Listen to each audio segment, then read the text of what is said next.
Restez informés chaque jour avec Scoop FM. Désormais, suivez nos journaux sur nos chaînes partenaires à Lubumbashi sur Sky Radio, la 97.7 MHz, à 6h, 9h, 12h, 15h, 19h et 21h. Suivez-nous également sur la radio communautaire Moïseni chaque jour à 9h05, 10h03 et 21h juste. Le journal du Scoop FM passe aussi sur Kipushi 24 Radio à 8h30, 12h30, 16h juste, 18h30 et 21h30. Retrouvez-nous également sur Vox Congo. Téléchargez dès maintenant l'application Vox Congo pour rester informé en temps réel.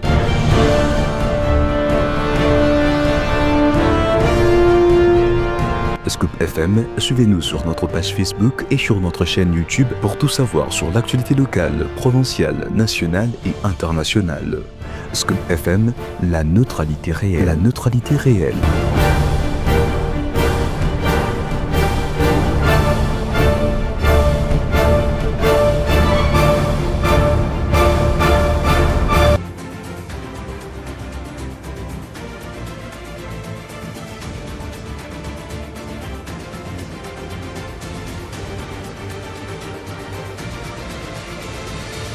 Mesdames et messieurs, bienvenue dans votre journal parlé sur Scoop FM. C'est Priscilla Manjoul à la présentation, préparée sous la supervision de Christian Mouchampa. Au sommaire de cette édition, toutes les lignes rouges que nous avons définies ont été tenues, a assuré ce mercredi le porte-parole du gouvernement Patrick Muyaya. À Washington, le président Félix Antoine Tshisekedi a eu un entretien bilatéral avec son homologue burundais, le général Évariste Ndayishimiye. Voilà le grand titre de ce journal. Merci pour votre fidélité à Scoop FM.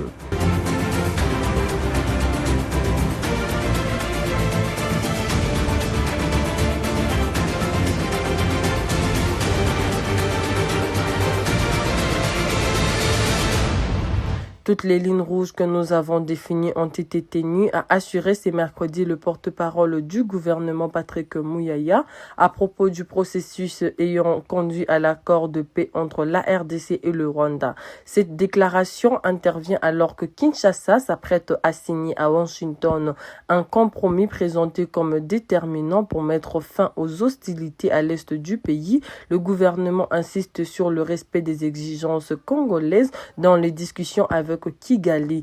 Plus de précisions dans cet élément. Je rappelle que les premières discussions pour le retour de la paix ont commencé en juillet 2022. Nous sommes presque à 3 ans de processus où vous avez vu que le point où les processus devaient être clôturés à Luanda le 15 décembre 2024, on a vu que c'est le président rwandais qui n'est pas venu. Et dans la suite, on a vu que le président rwandais a intensifié les opérations pour non seulement tuer ou massacrer nos populations, mais pour continuer la mise en main sur nos ressources. Il y a eu la relance du processus qui a commencé le 18 mars à Doha, et puis il y a eu Washington qui a pris l'initiative où nous sommes aujourd'hui. Comme je le disais, nous savons qu'il y a des problèmes sur le terrain, et le président de la République a eu l'occasion de le dire. C'est que signifie la paix pour nous. La paix pour nous signifie retrait de troupes rwandaises, cessation de soutien aux supplétifs. C'est clair.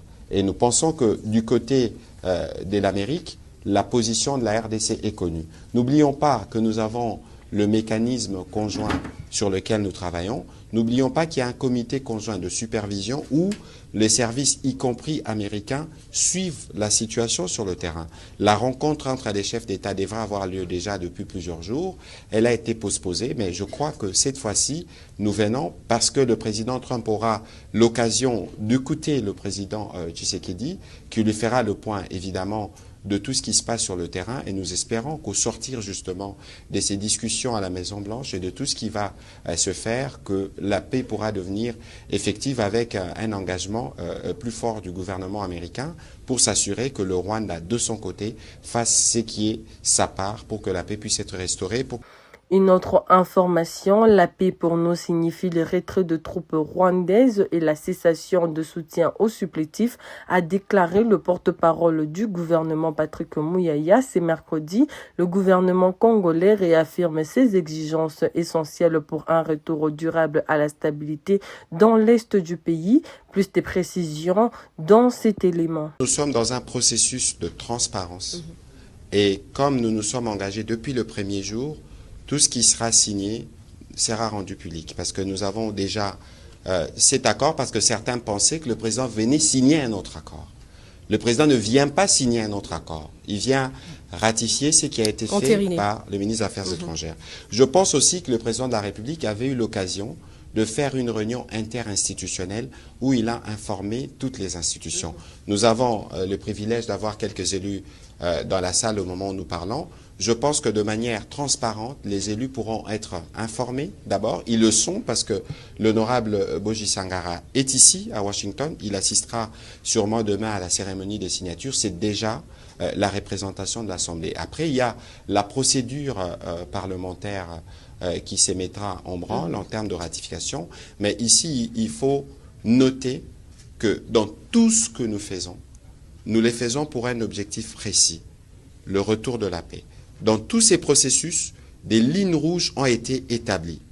La souveraineté et l'intégrité territoriale de la RDC, la souveraineté sur nos minerais, et nous avons dit pas de brassage, pas de mixage, et ça, c'est des choses que nous disons et qui sont contenues et qui peuvent être lues.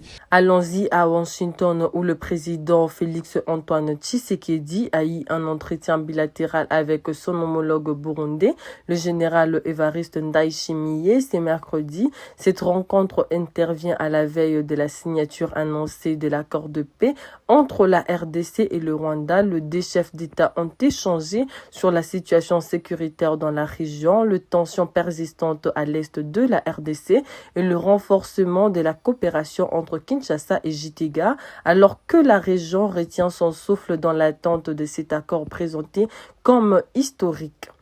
Intéressons-nous à présent à l'approche de la signature de l'accord de paix entre la RDC et le Rwanda. Léonard Okitundu exhorte Kinshasa à agir fermement contre l'FDLR. Interrogé par RFI, l'ancien ministre des Affaires étrangères estime que la RDC doit prendre des mesures radicales et crédibles pour neutraliser ce groupe armé après la conclusion de l'accord. Lors d'une conférence de débat à l'université de Kinshasa le 23 novembre, le député national avait déjà mis en garde contre un dialogue politique interne qui ferait le jeu du Rwanda, qualifiant une telle initiative de trahison nationale. Le gouverneur de l'Ituri prévient que quiconque osera venir ici aura son sort. On se battra jusqu'à la fin. Je ne suis pas comme les autres. Nous allons nous battre ici car l'Ituri c'est chez nous. Je vais rester ici et je veux me battre jusqu'à la fin. Qu'ils soient mécontents, qu'ils viennent ici. Je veux assurer jusqu'à ce qu'ils sortent pas dans cette province vivant.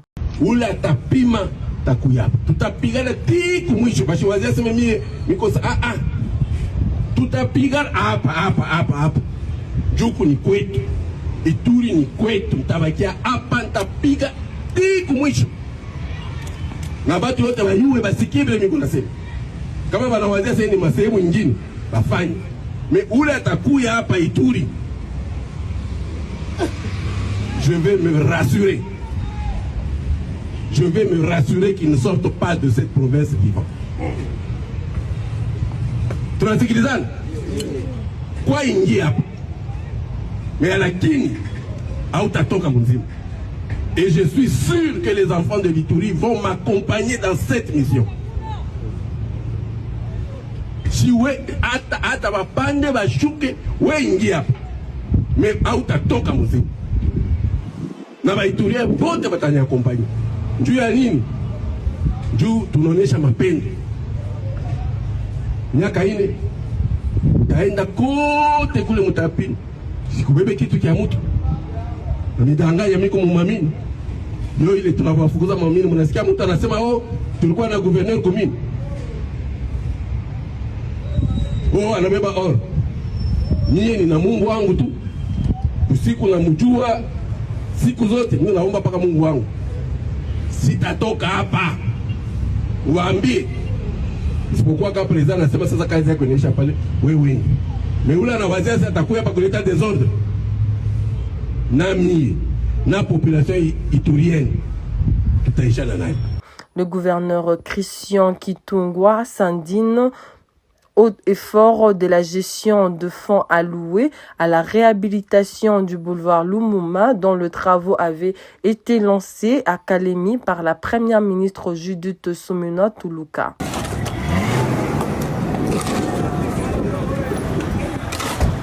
Le gouverneur de la province du Tanganyika, Christian Kitungwa Muteba, a exprimé sa désolation face à la manière dont sont exécutés les travaux de réhabilitation du boulevard Lumumba à Kalemi, pourtant lancés par la première ministre Judith Suminwa Tuluka. Vous, c'est quelle société? Ce tronçon ici, pour la canalisation, on devait au préalable commencer à mettre des engins ici, ouvrir des caniveaux. Vous voyez vous-même comment les eaux sont en train de nous déranger, et vous êtes avec nous ici, vous avez vu combien d'efforts nous avons essayé de maintenir cet endroit. On a eu à déboucher ces caniveaux ici, mais les débordements de eau ramènent toujours le sable. Alors nous, notre vision, c'était de revoir la canalisation, pas déboucher les caniveaux. Il y a plus de 500 000 $ déjà décaissés pour ce travail. Et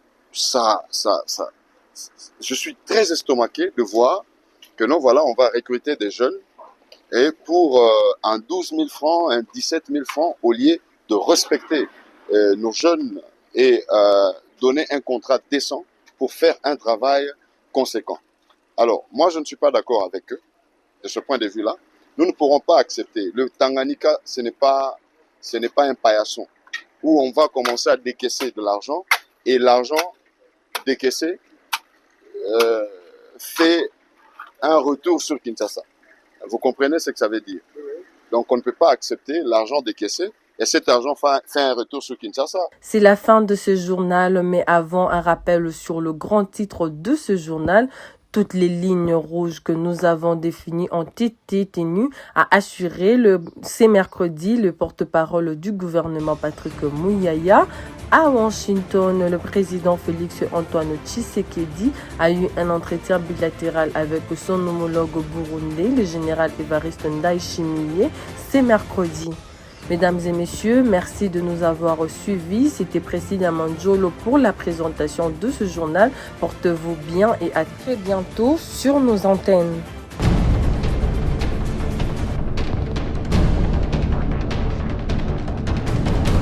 Restez informés chaque jour avec Scoop FM. Désormais, suivez nos journaux sur nos chaînes partenaires à Lubumbashi sur Sky Radio, la 97.7 MHz, à 6h, 9h, 12h, 15h, 19h et 21h.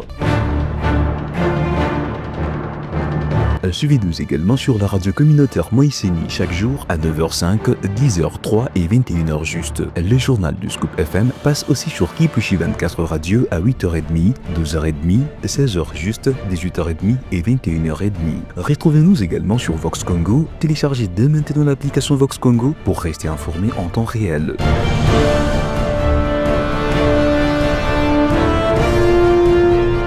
Scoop FM, suivez-nous sur notre page Facebook et sur notre chaîne YouTube pour tout savoir sur l'actualité locale, provinciale, nationale et internationale. Scoop FM, la neutralité réelle.